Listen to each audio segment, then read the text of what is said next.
That's what's going on here today. That's what's going on with Giants fans. Why? And look, I'm happy the Giants won 10 in a row for the first time since 2004. They are rolling right now. They've already won the series against the Padres. They can get greedy today. They can get greedy. But what happened yesterday was wrong in the bottom of the fifth inning, and it's okay to say that. It's okay to be objective. It ain't going to harm nobody. That's a bad call. I agree. That's a terrible call, and I want to hear from Sam Lubman, who I know is a homer, but come on, Sam Lubman, keep it real. That's a terrible call that happened yesterday in that baseball game. No, I'm not on board with that call. I think the Giants got away with one there. Of course you. Oh. Look at you coming right at me thinking I'm going to be a homer. I'm coming out here being Mr. Objective. And no, I'm agreeing with you, Bonte. Hey, I think they got it wrong. I think he should have been out. Hey, Lubman, you got a lot of props from my buddies yesterday on the Brandon Bell stuff. You stood your ground.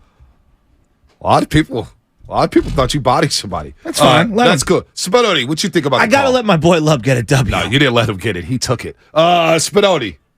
By the letter of the law, I guess, but at the same time, I just think it's a dumb rule. I really just think it's just, what are we doing here? Like, do we want to get the guy out? Like, and Shasky made a good point in the cross Joe. We were talking about this. So you're allowed to get the ball, and you can't put the guy in a rundown.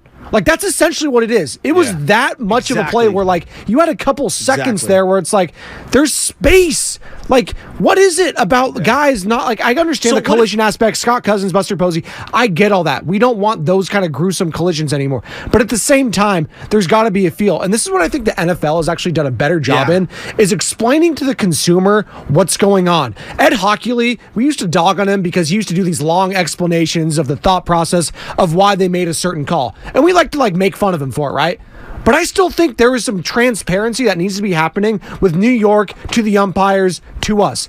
Why did they make that call? Just, oh no, it stood. No, you see that in the NFL now, why they're explaining these calls, why stuff's going on. I think that would help a lot in the situation going forward for Major League Baseball as well. So Joey, and hypothetically, okay, that play is around the plate. Let's say it's 4 steps up the line. Same exact thing happens, and you're not next to the plate. No one has any problem with that, right? Because you're placing a tag on someone. Let's say the runner stops cold in his tracks and you have to chase him back to third base. No one has a problem with that either. And then basically what you're saying in this situation, if you're Major League Baseball, the only way you can tag someone out at home base is via a swipe tag. And I just categorically disagree with that. Yeah, I mean, again, feel for the game, common sense. So we're going to try to put the video up here on YouTube. Let me know when you got that ready. Yeah, you got it ready? Oh, yeah. No? You let me know when we have that. Because, Bonte, they've won 10 in a row for the first time since 2004. Can I read you off the lineup from game 1 of the 10-game win streak from 2004? Sure. Okay. Leading off in left field. Any guesses? 2004. Ray Durham. Nope. Dustin Moore. Dustin Moore. Oh, my God. Your face. Oh, Your face. God. Okay. Second, batting second at first base. First base? Yeah, 2004. Oh, who was playing first base at 2000? Was JT Snow still here? Yep. Center field? Was it Marvin Bernard? No. It was... but it starts with an M. Marquise Grissom? Yes.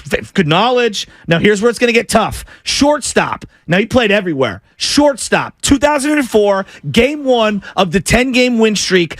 18 years ago for the San Francisco Giants. I don't know this one. Pedro Feliz, Pete Happy. I was thinking about Pedro Feliz because for some reason David Villar reminds me of Pedro Feliz. Good call. I don't know why. It's the thick lower body. It's the thick lower body. Maybe. Okay, third base. He was a free agent. They brought him in. It started off great. He had a 2-week stretch. Who's that? Third base? Third base. He had a 2-week stretch. Was like, oh my God. And then after that, it was horrific. Edgar Alfonso?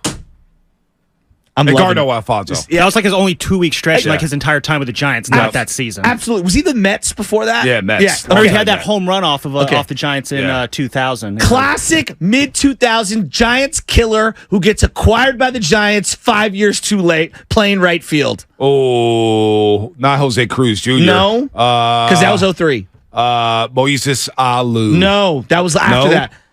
Michael Tucker. Michael Tucker, former Brave. Look at you.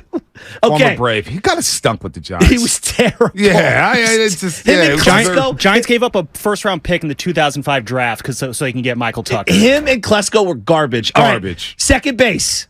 Ray Durham. Nafi Perez. Nafi Perez played second base that day. Look at your face.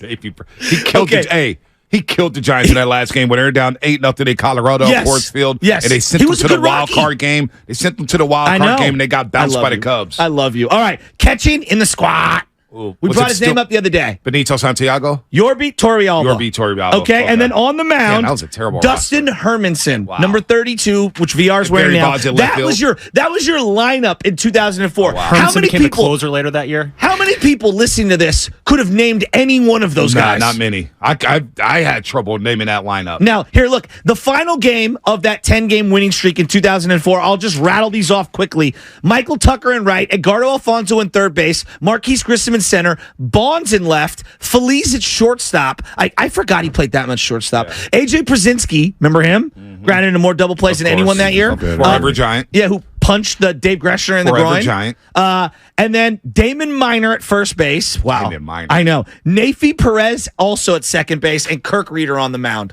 Wow. It has been 18 years since they've had a 10-game win. It's not even the longest winning streak in baseball right now because the Reds have won 11 in a row. I can't believe that. There are two simultaneous win streaks by teams no one thought was going to be good. Double-digit win streaks. And by the way, the Braves have won 7 in a row as well. Have they? Yeah. I didn't know that. Yeah, no, but they got their game rained out last night. So against the Philadelphia Phillies, but they're rolling right now. So, look, the Giants are hot. They are hot. All the breaks are going their way. They're doing it with pitching, defense, timely hitting, timely base running. But let's show the video here on YouTube, Lubman. You've hyped it up. Let's get it up there. The play in the bottom of the 5th inning. 2 outs. Jock Peterson at the plate. It gets Darvish, and he hits the single there. Right there. Look at Fernando Tatis with the hose. Oh, my goodness. I mean, the throw beats the runner. Absolutely. By a couple feet there. There it is. Gary Sanchez. 4 steps. 4 steps. Sable was already outside the base path by the time the ball got there. Well, and the throw brings him up the line. You could see the throw is bringing him up the line a couple of steps. And if you look where he's positioned before the ball comes, B, is he on the inside of the infield? He's on the inside of the infield. He's not doing the Mike Scioscia where he's standing there waiting on the plate. No, he's on the front inside. There it is right there. Pause it right there. Look at where he's at. He's perfect. Perfect position. Yes. Look at where Sable's at. How many steps is that? He's already going wide. Even if you're running, that's 4 full steps that he has. Right. Now, what if Sable just stops in his tracks and he tags him chest high? Right. No one has a problem with that. Nobody has a problem with that. No one has a problem with that. He's already got damn near his right foot is already damn near touching the grass. Exactly. So go ahead, roll the play, Lubman. And we see Gary He's Sanchez. On the outside of the bag. I mean, come on. Sable knows it. He's out. Well, and here's the other thing from Sable. Like, the only play was on the outside, and I thought he did a good job trying to get to the outside. And you're going to come back around and lift your left-hand shoulder over to tap the plate as you slide by. By the way, YouTube's loving this video. Yeah, they are really loving this. I am so happy about this right now. Look, this is next level right here. This is a great example. Season. Oh, my gosh. You're standing there. You're in front of the plate. Okay, you're in front of the plate. You're the catcher, okay, who was in the Giants system earlier this year in AAA, and they released him. And you're in front of the plate. And as that throw's coming in, okay, you have to try to stop the ball. So you're moving your momentum up to the left, up the line to the left. He still has his entire right-hand body. This is bad. This is a bad call. Kanto's broke it down so well last night. He's going to join us and talk about this play. And then now go ahead and roll it. Gary Sanchez gets it. And what else is he supposed to do? What is he supposed to do? If he just stands there, Blake Sable slides around him and touches home plate and scores a run. We're completely overthinking this. Completely overthinking. Look, I'm happy about the win. But I'll keep it real because that's all I know how to do. Yeah.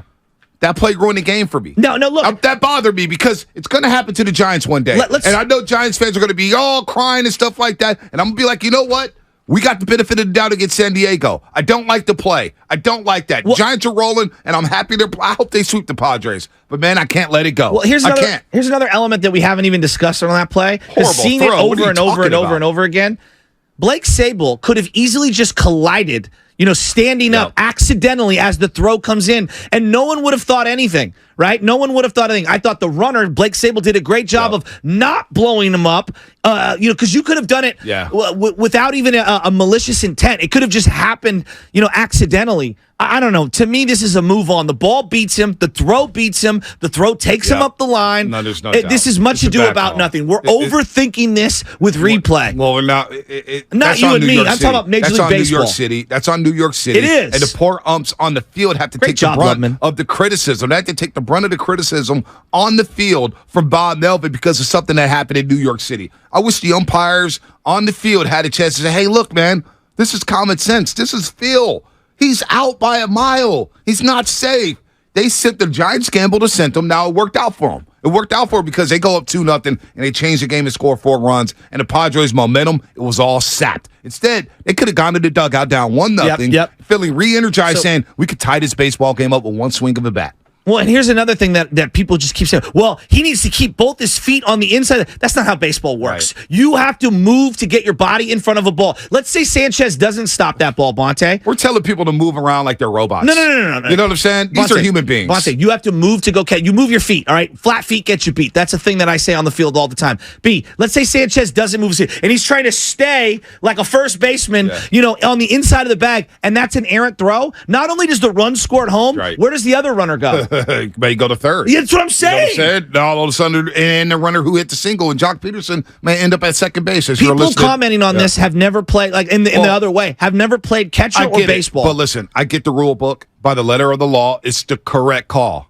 But 2 nights in a row, we see Texas get jobbed, and the Chicago White Sox announcers, who is it, Stone and Benetti. And they're all over there like, oh, yeah, we don't like that.